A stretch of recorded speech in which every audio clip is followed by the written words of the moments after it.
Argenteuil, mardi matin. Les forces de l'ordre, accompagnées du préfet et du procureur de la République, viennent perquisitionner ce garage pour le moins douteux. Ce garage nous avait paru intéressant, d'autant plus qu'il ne déclare aucune activité. Pas d'inscription au CABIS, donc officiellement c'est un garage qui n'existe pas. Cette opération est le dénouement d'un mois d'enquête menée par le CODAF, un dispositif qui réunit les différents services de l'État pour lutter contre toutes les formes de fraude. Ici, les services de l'URSSAF inspectent la comptabilité et des experts retracent l'origine des 38 véhicules présents dans ce garage, des Mercedes pour la plupart.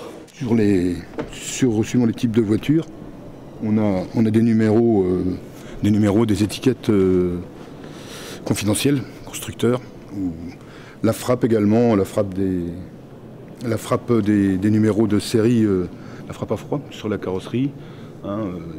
Après, évidemment, on a beaucoup de matériel qui nous permettent d'identifier les véhicules, puisqu'on recherche essentiellement les véhicules maquillés, nous. Les volés et maquillés, quoi. Le vol de voitures, un sujet sensible pour le département. Avec près de 5000 automobiles volées par an, le Val d'Oise est dans ce domaine le deuxième département de France. Déjà 1715 véhicules ont été volés depuis le début de l'année 2015, soit 11% de plus par rapport à 2014 sur les 4 premiers mois. Une tendance que le préfet prend très au sérieux. Le vol de voiture est le seul indicateur de délinquance et de criminalité qui soit en hausse. Et il est en hausse très sensible. Le Val d'Oise est le deuxième département en France pour le vol de voiture.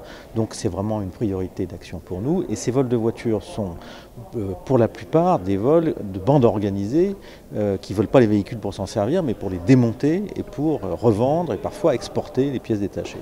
Donc il faut qu'on intervienne sur l'ensemble de la filière. En attendant la vérification des véhicules découverts dans ce garage clandestin, 9 infractions ont déjà été enregistrées, conclues par 4 interpellations, un coup de filet que le CODAF compte bien réitérer.